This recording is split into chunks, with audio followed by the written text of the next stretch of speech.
Hi, I'm Val Hart in San Antonio, Texas, founder of Val Hart and Friends at valhart.com. Welcome to the Real Dr. Doolittle Show, the show for animals and the people who love them. I've been called a real-life Dr. Doolittle many times in my career as an expert animal communicator, behaviorist, pet psychic, and master healer. My mission and passion is to improve the lives of animals the world over by helping humans learn how to speak their language, how to understand their viewpoints, and heal. After all, our love of animals helps us be better humans, and the more balanced and healthy we are, the more balanced and healthy they can be too. Be sure and look for my CDs on iTunes. And to find out more about my work and to receive your free Quick Start Animal Talk course, just go to my website at valhart.com. While you're there for a limited time, you can also apply for a complimentary Happy Animal Assessment session. And if you want to learn how to be your own Dr. Doolittle, check out the world's first complete Animal Communication Made Easy system available now on my website at valhart.com. Thank you and enjoy the show.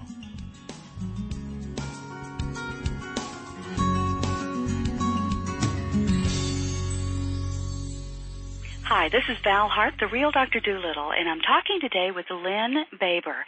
She reduces complex issues down to matters of simple choice, whether the topic is faith, relationship, animals, politics, or society. After a career as both a business and equine professional, Christian author Lynn Baber retired as a national and world champion breeder and trainer, having judged horse shows in both the United States and in Europe. Lynn's work centers on the concept of transformative relationship, worthy leadership, and building faith to overcome fear. She openly shares lessons learned through personal experience with domestic violence, hopelessness, serious family illness, failure, perseverance, success, and becoming fearless. A director of Amazing Grace Ministry, Lynn teaches under the brand Christian Horse Training. She lives in Weatherford, Texas, over here somewhat close by me in San Antonio, Texas, and she shares the barn with her husband, 6 horses, 3 dogs, 3 cats, and only 2 goats. All right, so for more information on Lynn, you can go to her website at lynnbaber.com or check out amazinggraceministry.com. Welcome to the show, Lynn. I'm so delighted you're here. Thank you, Val, and I so appreciate the opportunity. Yeah, I love what you're doing. Your books are gorgeous. You have a number of books. We're going to talk about that in a while. But I really wanted to know, how did Amazing Grace and Amazing Grace, how did this book come to be? What inspired you to create that? Well, actually, it was one of those things that you only know that it happens in hindsight. There would be no Amazing Grace if it wasn't for 2 amazing gray quarter horses. I had retired from being, the professional trainer and breeder and judge and all that, and was in a huge life transition. Had cared for my elderly in-laws. They both passed away within a week of each other, and then it was back to work with the horses. And most people know that when you're a trainer, you don't have that much time for your own personal horses because you're working with client horses. Right. So I had about 10 horses, and there really weren't any of them at the time that I said, oh, this is my horse. And I had 2 gray quarter horses. One was just coming 2 years old, and one was coming 4 years old. And training them was challenging. They were very different characters and personalities, and I would go out each day and I would work with them, and for some reason the next morning I would just scribble notes about what had happened and what I taught that horse, and my notes started adding up. And I meet with God first thing every morning, and I was so surprised when one morning I'm sitting there thinking, boy, this is what I taught this horse because it had made this mistake or done this thing, and I kind of heard these words in the back of my head, and I said, that lesson was for you. And I'm like, okay. So the short answer is, over a series of months, the scribbles added up as I learned so much about leadership and relationship and being worthy and making promises and keeping them in a way I had been doing but didn't recognize that I was doing. And so it was these two quarter horses. And eventually all those scribblings turned into a book. The name is Amazing Graves, just for those two horses. Mm-hmm. And it's the journey that they started me on and they led me on, and I live in the barn with them now. I love that. That is so cool. Can you tell us give us an example? For instance, what was one lesson that really came home to you? Well, there's a couple of different ones that are interesting. They're very unique. And, we learn the most from the most challenging situations. Yes. The Swizzle, the coming 2-year-old quarter horse, Swizzle is a personality who, by genetics, is unbalanced. Some people are like that. Unbalance comes either from our experience or we just simply come that way. And she came unbalanced. And, oh, my goodness, she was so sweet, so willing, her memory so wonderful. And I thought she was going to be the easiest horse to start under saddle I had ever done. Well, life doesn't always go as you expect. And the first time I actually asked her to move her feet while I was riding her, let's just say that the third time I came off, I landed on my feet. So obviously I was just going, oh, my goodness, I'm asking you, you're calm, you're confident, we're doing wonderfully. All of a sudden, boom, I'm on my back on the ground. Oh. Okay, well, now let's take a look at this. Let me talk to you about this. Tell me what the problem is. Let me rephrase this. Let's go again. And so working through that with her gave me such a gift to understand motivation, to say all of these things. Whenever a horse acts out, whether they buck, they kick, they balk, these all come from places of weakness, not from strength. Mm-hmm, right. And she offered me the opportunity to learn how to offer her worthy leadership. So Swizzle continues to be a challenge and a lifelong gift. God was just so brilliant in how he gave me her. Mm-hmm. And Bo, I'll tell you one thing about Bo. Bo is wonderful. He's a gelding. He's a very constant personality, very level. He's the natural herd leader. And one quick story, and we talked about this earlier, but one day I got off Bo, and I don't tie my horses up. I seldom use halters. You know, when I put them someplace and kind of like sit, stay, I expect them to stay there. So I had gotten off. We'd been out riding, and we were in the breezeway, and I pulled off his bridle and walked over to the tack room. And when I came out of the tack room to get his saddle, I looked and I said, I left you about 20 feet away. Why don't you come down here, because it's easier for you to carry the saddle than for me to carry the saddle. And so I looked at him, and he looked back at me, and he was very quiet and calm and happy, and his ears were perked and looking at me, and his eyes were bright. And I said, well, come here, and he goes, yeah, and his feet didn't move. And I said, okay, this is curious. You're looking right at me. You know exactly what I want. You're completely able to come here. You're not unhappy. You're not upset. You're not frustrated. I wonder why in the world you're not coming. And at that moment, I realized, how many times have I shown this face to God? So anyway, we learn so much from our horses about that mirror of who we are, because nothing will tell us more quickly who we are truly than our horses. Yes. I love that. I talk about that in my work. I call it the human-animal body-mind connection, and it's how they mirror and reflect us. And they, of course, can mirror and reflect God, because God's in all of us, but they also mirror and reflect our imbalances, our wounds, our misunderstandings, our confusion. They also can carry our illness, our stress, our pain. So I love that you're doing that and that you've got the concept. You're working it.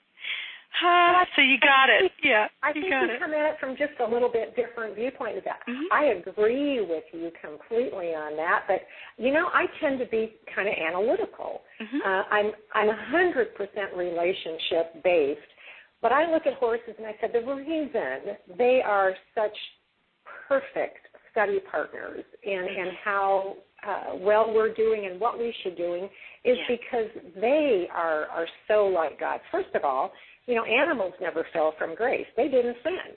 Mm-hmm. They got a plan from God and a spirit from God, and they never told them they had a better idea like we have. And the other thing about horses that is just so amazing is the fact that, they don't care how pretty we are. They don't care how much money we have, and they don't care who we know. We can't walk up to a horse and with all kinds of bravado and think that we can intimidate them when we're really a mouse and a pipsqueak in the corner. Mm-hmm. They're not going to buy it. God doesn't either. So when the horse looks back at us with that kind of like, who do you think you are? Mm-hmm. We probably deserve that. Yes, we do. It's true. I love it. That's great. All right. So let's keep going here. So you said that nothing is truly important if it doesn't involve relationship with someone else. Mm-hmm. Tell me what you mean by that. What do you mean by that? Well, if you look at what are treasures in life, what are the things that, in a way I look at it like a picture. Mm-hmm. Let's think forward and let's think about this is our last moment, and we're reviewing the movie of our life and the things that we most treasured and the things that perhaps we regret. The things that are the greatest sources of joy and emotion always have to do with someone else. And the things that are truly regretful are the things we did not do with someone else. We're not going to regret that we didn't buy a blue dress or pink bell boots or, a rhinestone collar for the dog. We're going to regret that we didn't spend more time with the people that we loved, that the things that were truly important in life are always those that involve another spirit, another soul, another being. And so it's that relationship that's important. Right. Yes. Thank you for bringing that out. I think in today's world we tend to get sidetracked with all the stuff, of life, the trappings, the possessions, all those kinds of things, and we tend to forget that the relationships are what it's all about.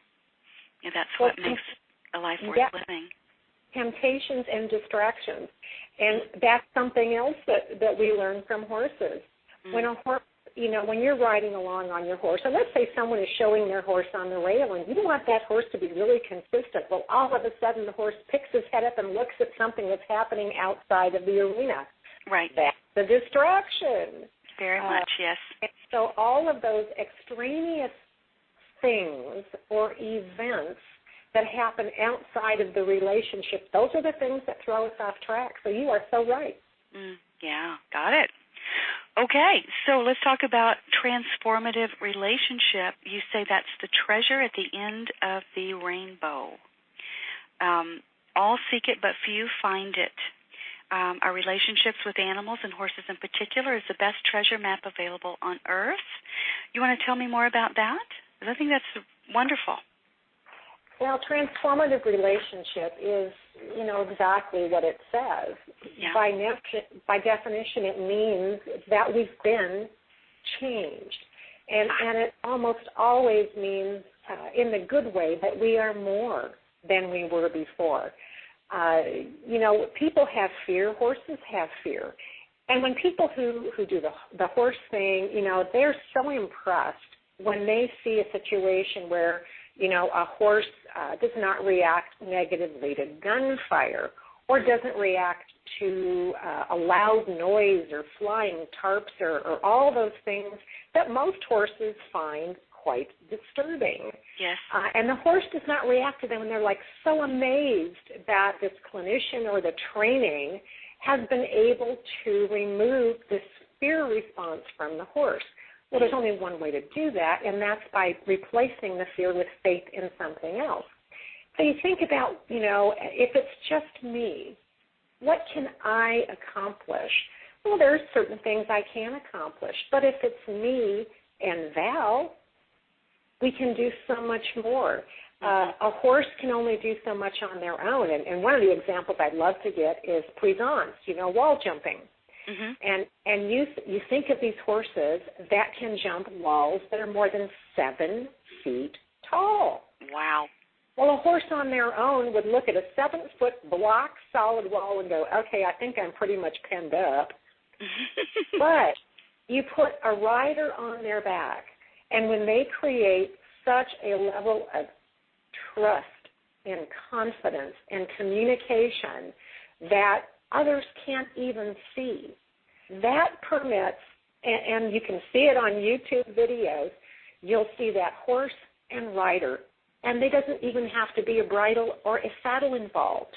Bareback and bridleless, this relationship has changed what the human is capable of doing as well as what the horse is capable of doing, and together they can fly over a 7-foot block wall.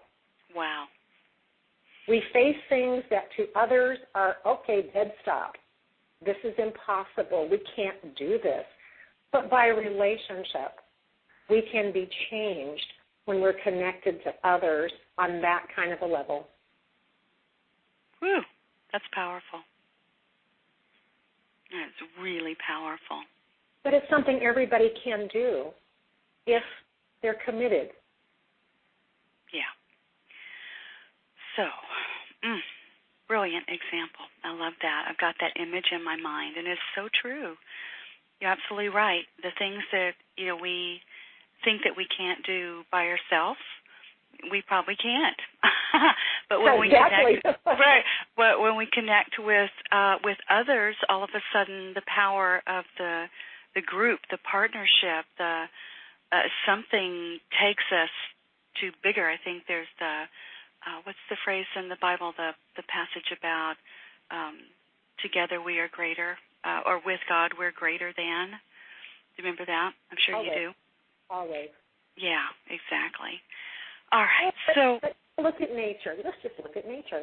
Mm-hmm. Every dog, every puppy is born looking for a pack. It knows instinctively to look for group, to look for family.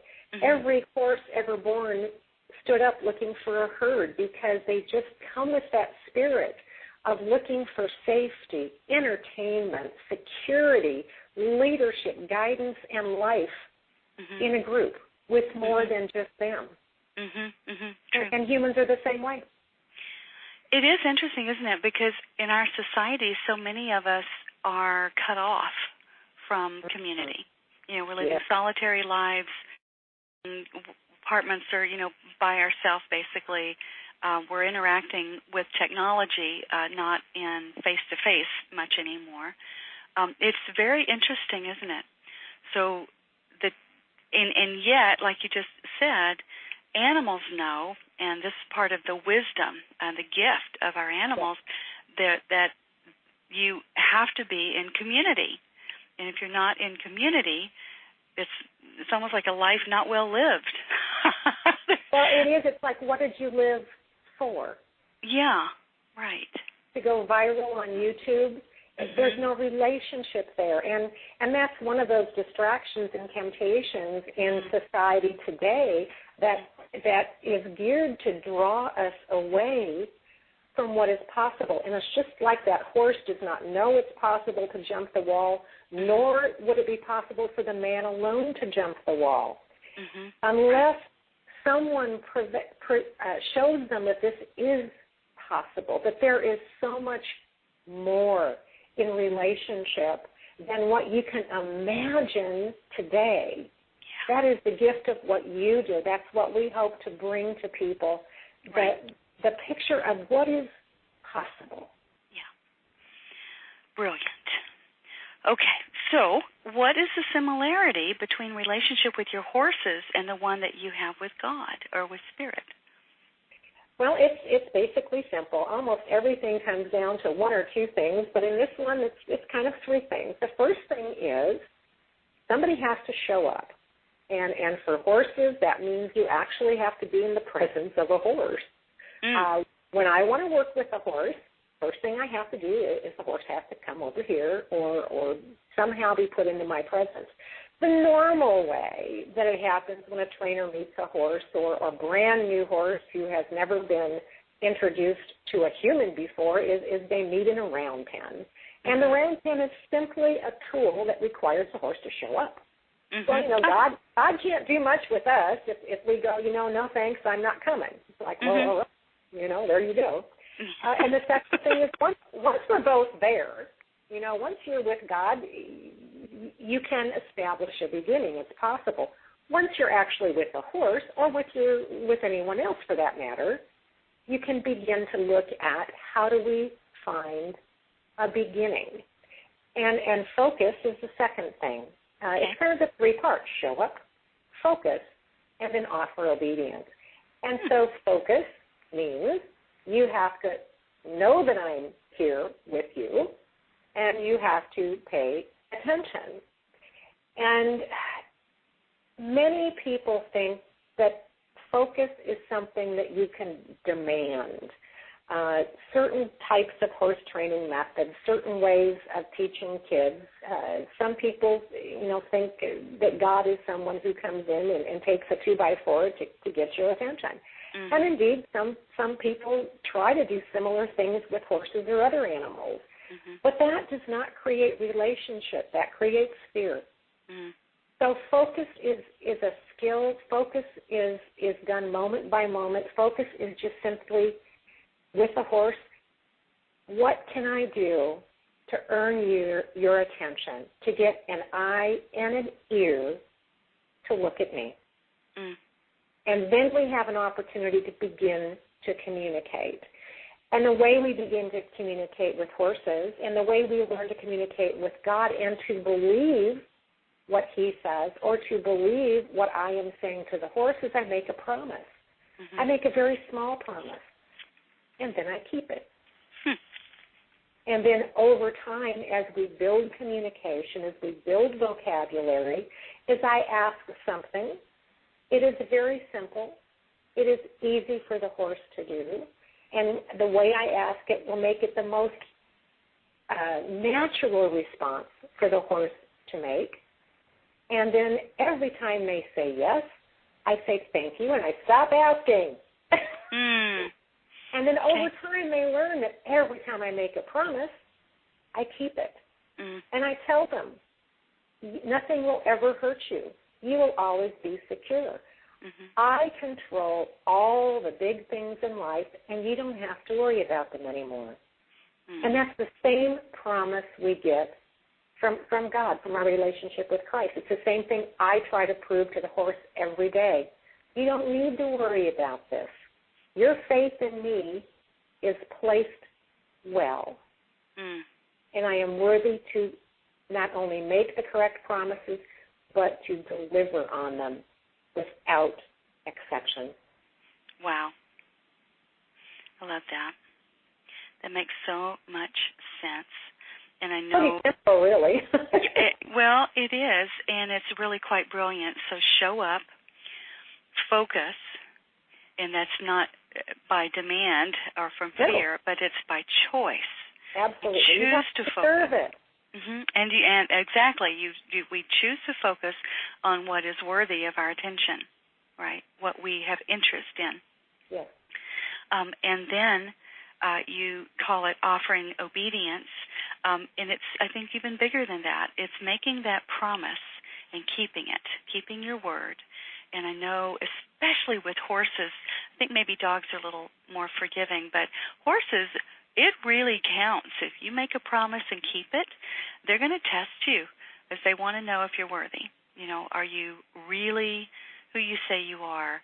Can I really trust you? And you got it. You got it, Lynn. It is.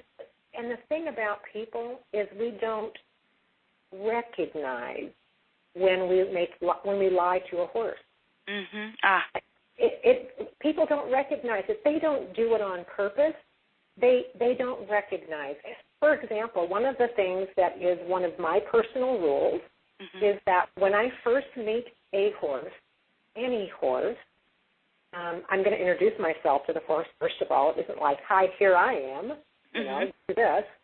And if I should happen to take a lead rope in my hand on the occasions where one actually uses a halter and lead rope, I don't a lot of the time. It might be someone who's learning here, taking a lesson, or at a clinic or working with something else.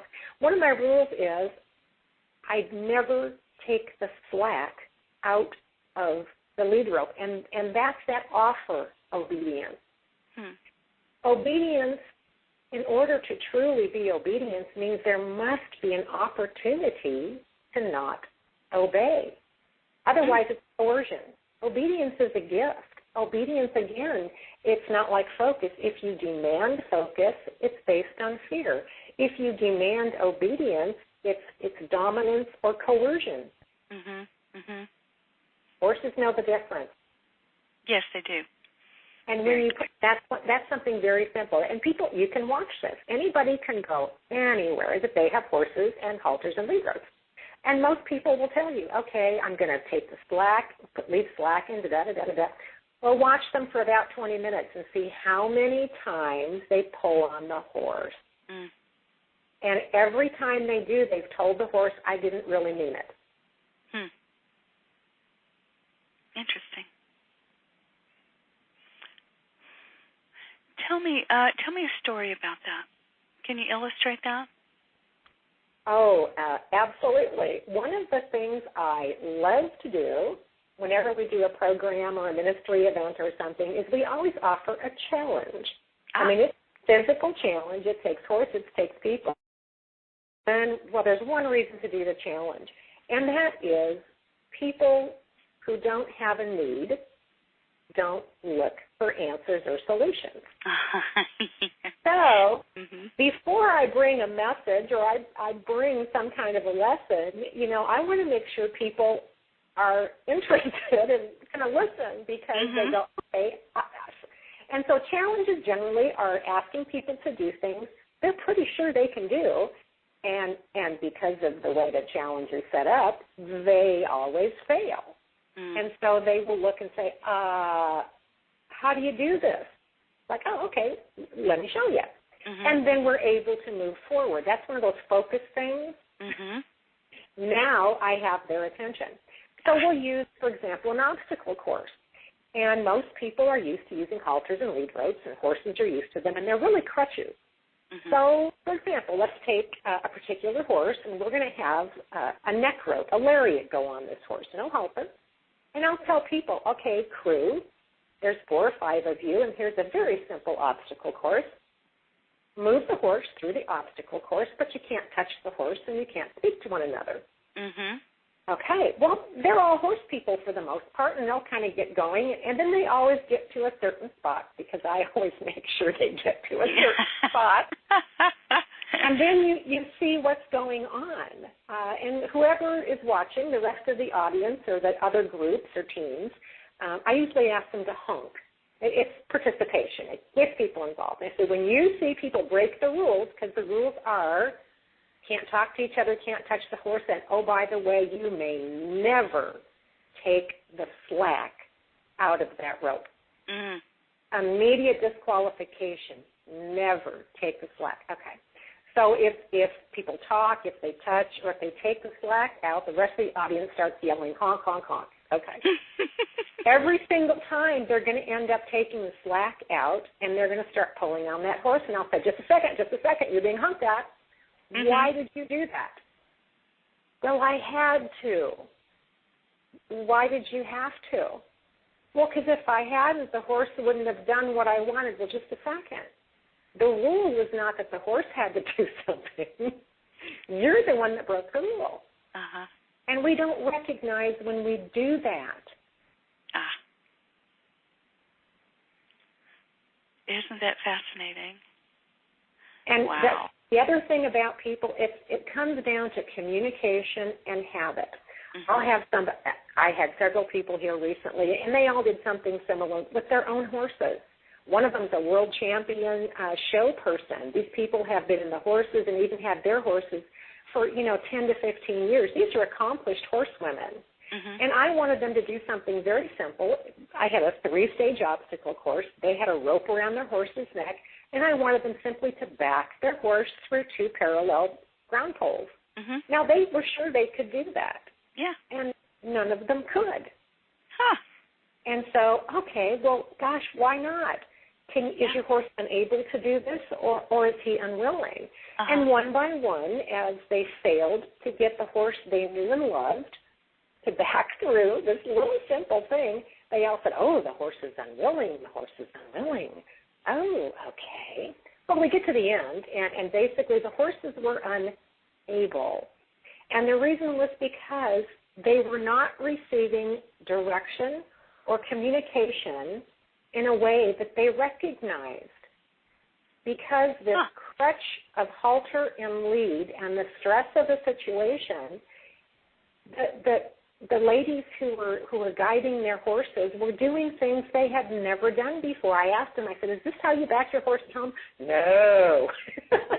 Yeah. Well, then why are you doing it this way here? Yeah. Oh. That's great. Yeah, you're right, because you took them out of their traditional way of doing things, and then they didn't have any other way to do. They couldn't think out of the box, right? Well, what you do is you discover where you have a lapse in communication. Right, right. And so it's just a way to show, you know what, here's an opportunity. Every time your horse says no to something, it's an opportunity. Yeah. I love that. That's something to write down. Every time your horse says no, it's an opportunity. Absolutely. I love it. Well done. Mm-hmm. That also translates to dogs and cats and people. Mm-hmm. Yep, I love it. Thank you. Thanks for bringing that out. Well, there's one thing that's different though with people, and you kind of have to mention it. When we think about why horses are such wonderful partners, and why everything we do that helps them helps us more, mm-hmm. and they're so wonderful because horses never lie to themselves or to anyone else. Mm-hmm. They're honest about things. Yeah. Unfortunately for us, for people, we lie to ourselves. And we lie to other people, and the saddest thing is sometimes we don't even know when we're doing it. Yeah. Thank you for bringing that out. It's good. It's very good. Let's talk about success and failure. Okay. You've got some really good ways of working with success and failure. You have a simple way of addressing this. Want to talk about that for a minute? Oh, it really is the foundation of everything. I'm so glad you asked, Val. When you look at a horse, a dog, as you said, a person, and they are not successful, mm-hmm. there's only one of 2 reasons, and there is no third. They were either unable to do what was required to be successful, or they were unwilling to do it. So another way to say that is either I can't do it, or I won't do it. Mm-hmm. And they're very different things. When someone is unable to do something, let's take a horse. All right, I have a horse, and I want my horse to be able to, let's just say, back through these 2 parallel poles we were talking about a little bit. Mm-hmm. The ladies asked the horses to do something, and they were unsuccessful. They failed, and they were surprised that they failed. Mm-hmm. Well, was the horse able to back? Okay, physically, sure, the horse was able to back through the poles, mm-hmm. but they didn't. Was the horse unwilling to back? Is that the reason? Did the horse just kind of say, no, I'm not going to do it? Mm-hmm. Nope. The horses were perfectly content, stood there, were gracious. Mm-hmm. Basically, the horses didn't know what the people wanted them to do. They were unable because they didn't understand. Mm-hmm. And so whether it is, you want to publish a book, mm-hmm. A lot of people want to write their story and publish it, but okay, well, have you done it? No. Well, are you able to? Are you able to write? Are you, just make the laundry list of, are you able to do this or that? Mm-hmm. And it really works with everyone. It is a simple yes or no, either or, that you simply break every challenge down to one step at a time and ask the question, am I able? If I am I willing? And many times we're not willing to do the things. We'll say, I would love to be able to buy a really expensive car or an expensive horse or an expensive piece of jewelry, but I just don't have the money. I'm unable to do it. It's like, okay, so what's the problem? Well, I don't have the money. Okay, are you able to get money? Well, yeah. Okay, what do you have to do in order to get the money? Well, yeah, but I don't want to do that. Okay, so it isn't that you can't get what you want. You're not willing to do what you have to do to get what you want. Yeah. And everything comes down to that, ability and willingness. Yeah. Well said. So I love that you brought that down actually into asking those questions one at a time, because it does fundamentally come down to being willing or not willing. I think what our wonderful philosopher Yoda says, you either do or you don't do. There's no try. Absolutely. You do it or you don't. It just breaks down to that. And well, since you bring that up with the wonderful philosopher, I have to bring this up just because it reminded me of it. I had a ministry group that were here one day. They're all singers, and they were here because they had not ridden horses, and one was terribly fearful of horses. So we got them all up on our horses. Anyway, as we were having all these really lofty conversations and discussions, one of them said something that I just went, oh, my goodness, that is so profound. She said, enough is as good as a feast. And I went, oh, wow. Isn't that the most profound thing about relationship, about anything? When there's enough, it's enough. It's a feast. And I said, where did you hear that? Oh, I want to use that, and I just always want to, attribute things appropriately. And she kind of looked funny, and she said, Mary Poppins.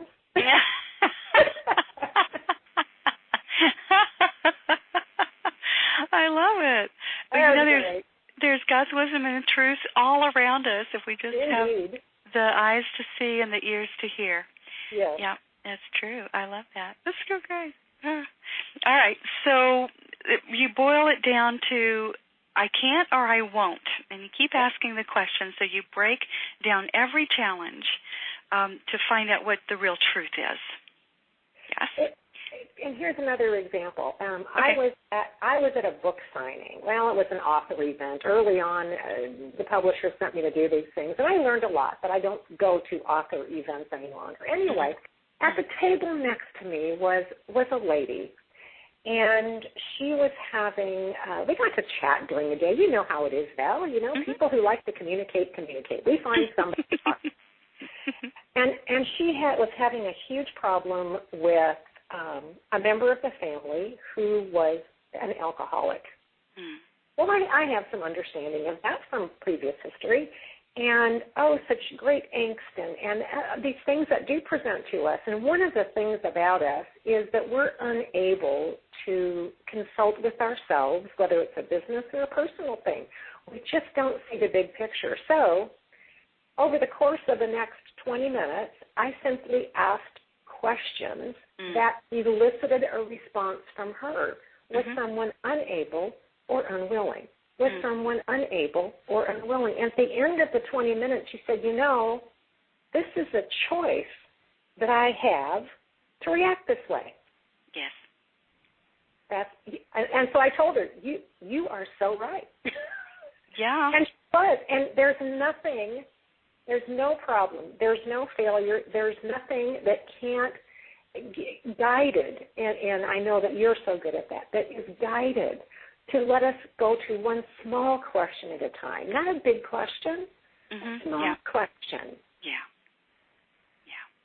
And that relates back, I'm thinking, to training as well, because when you break it down, and for for ourselves as learning anything, and also to help an animal learn something, you break it down into those little small steps, those small questions, and you build the confidence by giving them something that they can say yes to, right?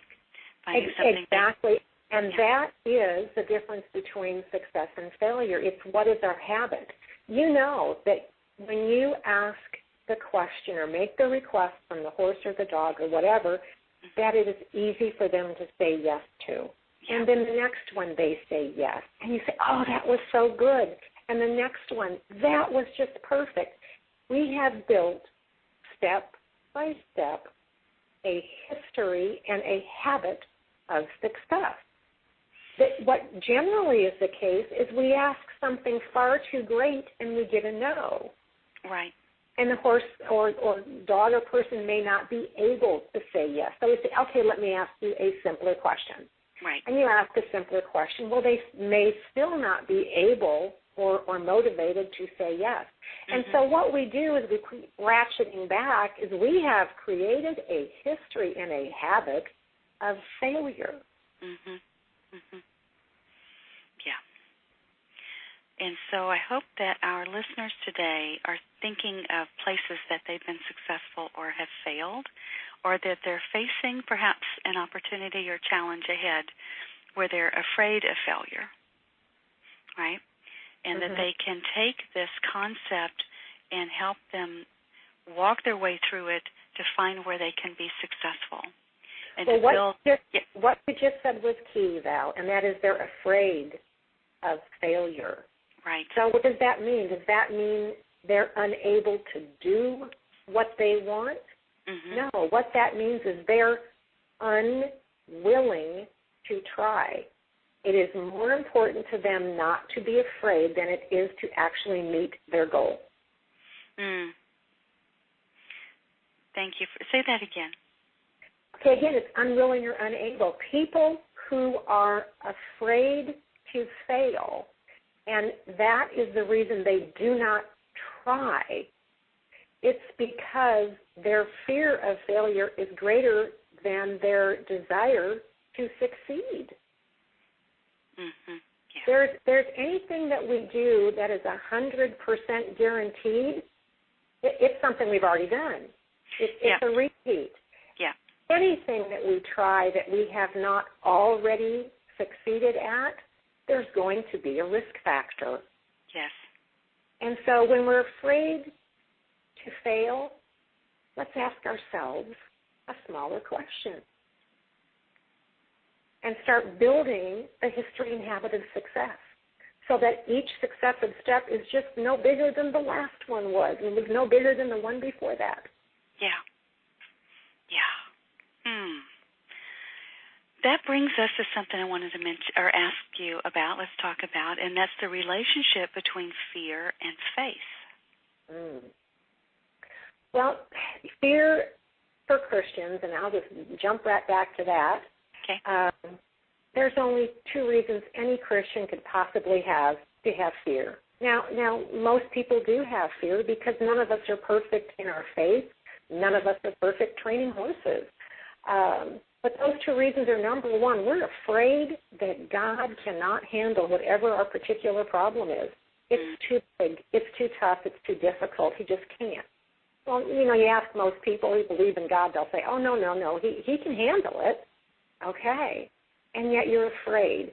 That means the only other option is you're afraid he's not going to handle it the way you want him to, which is a completely different issue.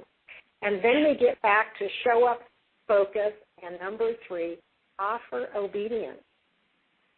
Our faith is in something that is worthy, something that has the power to keep every promise made. And so our horses have fear because they don't think that we can handle the problem, or they're put in a circumstance where any option they would have has been removed. And then they have nothing. Yeah. Well done. So if you find yourself afraid, ask yourself, are you unwilling to try? Is the fear greater than your desire? Break those things down into baby steps. And then come to the heart of it, which is, do you believe that there's a force greater than yourself, God, Spirit, the universe, whatever fits with your philosophy for our listeners? Do you believe that can handle the problem, right? And in my own beliefs, I know that where I've been guided and where I am right now is where I'm supposed to be. Mm-hmm. And there's something here for me to learn, to evolve, to heal, to grow, to share. There's something here that's really important. And when I get that gift, that treasure, then I'll be presented with what's next. And with each step, and like you said, I'm building a habit of success. Each step I take improves my confidence, improves my reach, improves my message, improves how I serve, and how I show up in the world. Absolutely. And that takes us right back, Val, to where we started, which is that concept of transformative relationship. Yes. What are we afraid of? That's where our support, our victory, our treasure comes from having relationship with that one, whomever it is, that is worthy of our faith. And when we have that trust, the knowledge that no matter what, the promise will not be broken, the commitment is enough, we find the antidotes to our fear. It doesn't necessarily come from within us. It's presented to us. It's shown to us. As I teach my horses to be bold, to be confident, to believe in what they can do, they do more.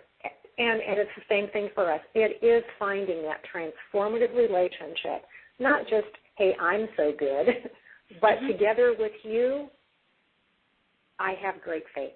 Yes. Yeah, I love that. And I like the other part of this, too, because this really gets down to the nut of it. I think sometimes is that God or Spirit or your horse isn't going to handle it or do it the way that we want, right? So there's that other piece, and that's the surrendering piece, I think. It is. Absolutely it is. But there's also a lesson there. There are, for example, one last little story here, Val. I had a gray Arabian came into training. And, I'm telling you, it was a gray quarter horse. So here's one of those things. There are two different stories, but here's a gray quarter horse. We're going to get story. He was a wonderful horse, but his owner wanted me to tune him up so she could sell him because he didn't stop on his hind end and she couldn't keep him cantering. Okay, well, let me work on him and then you can sell him. So this horse was wonderful. Oh, my goodness, it was a delightful horse. And he did everything I asked. We fixed the stop. He never told me no. And so at that time, I rode horses out in the desert because I wanted to know what they would do in any situation, because if they were going to be sold and I represented them, I had to know what they were going to do. So I'm out in the desert with him one day, and all of a sudden he stopped. I said, would you please move forward? And he said, I don't believe so. Would you please move forward? I don't believe so. No. Yeah. Okay. So he did not escalate in his refusal, and because he did not escalate in his refusal, I did not escalate in my request. And then I saw the problem. There was a rattlesnake 5 feet ahead underneath a creosote bush. The horse knew more than I did. Right. And so sometimes when a horse does not do what you want, it's not, how can I get you to do something different? It's like, why? Right. There's so many things that we don't know. We can possibly know. Absolutely. And so if things don't happen the way we wanted them to, there's a reason for it. Absolutely. Yeah, a good reason. Oftentimes a very good reason. Really, really good reason. So I love what you did. So you backed up. You didn't get more forceful, which is what so many would do. You simply stayed present. You kept asking for what you want, which is what we're supposed to keep doing, right, is keep asking for what you want and then surrender how the universe or God responds. You ask for what you want and then let it go. Absolutely. It's knowing where he was, and I trusted that he was not just pulling something on me. Right. And he trusted that I wasn't going to punish him for saying no. Yeah. And so we just sat there and spoke to one another quietly until I finally knew what he did. Yeah. And then I just simply steered him around it, and all was great. And at the end of the story, the lady came, she rode her horse, and she recognized that the fault was hers. Yes. And she ended up taking lessons, and she kept the horse for the rest of his life. Oh, that's a wonderful story. I love that. What a brilliant story. Yay. You said you had another story, though. What was the one with the Arabian? There's several great Arabians I actually have. I'm sure there are. and this particular horse, just real quickly, he came and he was going to be tuned up for sale as well. Sometimes you get those horses. And my favorite outcome was always I got a horse that was going to be tuned up for sale, but we found out what the problem really was, fixed the problem, and the horse was never sold. And that was always my favorite outcome. But this particular horse, he was pretty sure that he was boss and he could out-stubborn anyone. Well, of course, no. My promise to him was, I will always be able to answer your objection. Yes. and so this particular horse, his issue was he would choose his place and stop moving forward. That was just his way of saying, I am done, I'm taking over. Like, okay, fine. And it didn't matter. That was just whatever he came up with whenever he wanted to do something. Okay, fine. Okay. Well, eventually I said, all right, we were going to go through this little bitty dip, and he said, no, I'm not going forward. And I said, well, I believe you should. And he said, no, I don't believe I should. And I said, well, I'm fine. So I backed him up. Some horses think backing up is wonderful. Some horses think backing up is the greatest punishment you can come up with. So what you do has to be appropriate for the particular individual. Yes. This horse went, okay, I can back up. And I said, fine. Good. So we backed up, and I asked him to go forward. And as always happens, when I asked him to go forward, he didn't even go as far as he had the last time. Before he said, okay, I'm not even going to give you that much. I said, okay, well, let's back up some more. Well, to make a long story short, we ended up eventually backing about a quarter mile. Wow. And then he said, you know what, perhaps I should go forward. And I said, what a wonderful idea. I'm so glad you thought of that. we continued that particular ride. Well, it was probably the next afternoon. We're riding someplace else out in the desert, and he sees a street sign and decided, I cannot go past that sign. It was like, okay, are you able to go past the sign, or are you unwilling to go past the sign? Well, of course, he could walk past the sign, which meant he didn't want to. Right. So I backed him up about 10 feet, and I said, would you like to go forward? And he said, perhaps that would be a good idea. And so we never fought with one another. Fighting and proving who's stronger or more powerful or meanest or nastiest, that does nothing to build faith. I made that horse a promise, and I kept it. Yeah. Great story. I love it. I'm just thinking, how often does God do that to us too? We had something, and he goes, would you like to just sit in your, stew for a while? Okay. Are you tired of stewing? Well, then, would you like to take action? Well, maybe that'd be good. Maybe that would be a good idea. Maybe that's a good idea. I'm so uncomfortable. I think maybe I have to do something. Okay. Finally, I'm ready. I'm finally willing. There you go. That's great. That's great. All right. I'm checking our time here. Let's start wrapping it up. I could talk to you all day. I just want to come hang out and have fun with you, but let's talk about, I know you've got so many wonderful books. You've got Amazing Grace. You've got He Came Looking for Me, which is a wonderful, you said similar to the classic Black Beauty story. Oh my God. Here's the story of that book in a nutshell. Okay. When we moved to Texas from Arizona, where I had a large training facility, I did my business for the market. I actually made money in the horse industry because we marketed to people who wanted to buy something. Mm-hmm. And when we moved to Texas, we had been breeding Appaloosas as well as doing a lot of other things. And we went strictly quarter horses, high-end cutters, and reiners here in Texas. And we sold about everything. And the last two babies of one of the most significant horses in my life were sold as weanlings in 2000. Mm-hmm. 9 years later, I'm having a conversation with the Lord, and he says, go find these two and bring them home. Mm. I'm like, I don't need two more horses. We're retired. No, it's kind of like, and it wasn't just go find two Appaloosas or two of the ones you've produced over the years. Go find these two. And I'm like, okay, that's pretty specific. I suppose I might as well. Mm-hmm. So I called someone who knew the people that had purchased them 9 years earlier. Wow. Remarkably, the cell phone call went through, and I said, I'm looking for these two horses. And she said, oh, did you see their picture in the newspaper this week? Wow. And I said, excuse me, what newspaper would that be? And she said, the Fort Worth Star-Telegram. Their picture was on one of the front pages. Those two horses. Wow.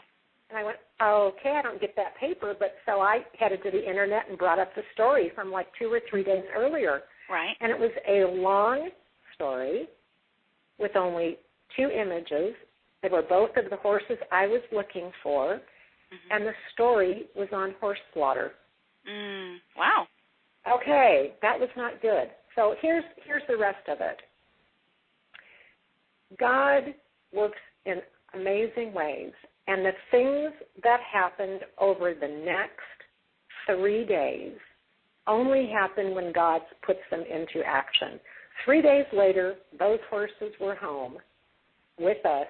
They're still here in the barn with me. Wow. And we found them exactly when they needed to be found. Yes. And so that is the story of He Came Looking for Me. Wow.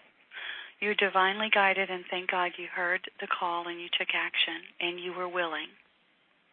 And I have learned so much from those two horses as well. Wow. And we continue to learn. Yes, always. Yeah. Thank you, Lynn. Thank you so much. So much. It is such a treat to speak with you. Yes, it totally is. Just, like I said, I would just be really happy to sit and chat all day. Or go play with horses with you. It would be awesome. Sounds even better. Even better. So let's tell our folks how to find you.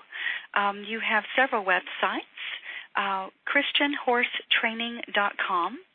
You have Lynn Baber. It's LYNN, B as in boy, ABER.com, LynnBaber.com. And you have AmazingGraysMinistry.com. Is there anything else you would... Go ahead. Those are just, whatever makes most sense, because they actually will all pull to the same site, just different parts of the same site. Nice. Okay. So it's actually just if my name does it or Christian Horse Training, just whatever is easiest to remember. Awesome. Thank you. Thanks. And your books are on Amazon. I'm sure they're available. They're gorgeous, gorgeous books, and they are so heartwarming and so brilliant. You've packed so many nuggets of wisdom and truth into the books. Thank you so much for your love of animals and for your love of horses and for your love of God. So thank you, Lynn. Well, thank you so much, and I just hope your listeners are blessed by what they hear from you, and then share that with someone else. Yes. Pay it forward. Absolutely. Thank you. All right. Well, have a good day. You too. Bye-bye. Okay, bye.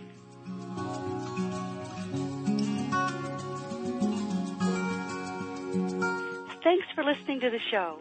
For more information or to listen to other podcasts, go to valhart.com/blog. And if you're someone who values a non-invasive, holistic solution to resolving problems with your dogs, cats, and horses, and you want better behaved, healthier, and happier animals, just go to my website at valhart.com to apply for a complimentary Happy Animal Assessment session. And be sure and remember to look for my CDs on iTunes. Learning how to talk with animals is fun and will change your life. So while you're there at my site, get my free Quick Start Animal Talk course and check out the world's first complete Animal Communication Made Easy system. May the love of animals bless you, teach you, inspire you, heal you, and reconnect you to the circle of life.